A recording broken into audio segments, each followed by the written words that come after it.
আপনাদেরও একই অবস্থা হয়েছে কিনা।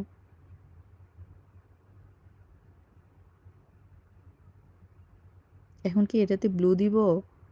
ইসরাত আপু আপনাকে দিব কিনা জানাইয়েন।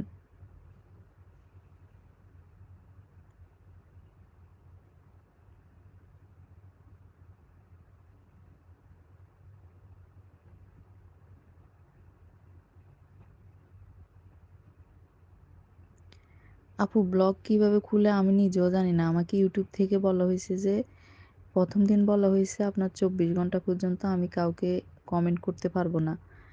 এরপরে দিয়ে ২৪ ঘন্টা গেলেও পরে আবার আমি কমেন্ট করছি। ওই যে একই কমেন্ট বারবার করছিলাম আমার ভিডিওতে যারা কমেন্ট করছে তাদেরকে।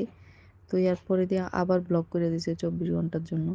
তো এরপরে আমি ২-৩ দিন পর্যন্ত কারো ভিডিও বা ইয়াতে কমেন্ট করি নাই। এরপর থেকে আলহামদুলিল্লাহ ঠিক হয়ে গেছে। এখন আপনাদের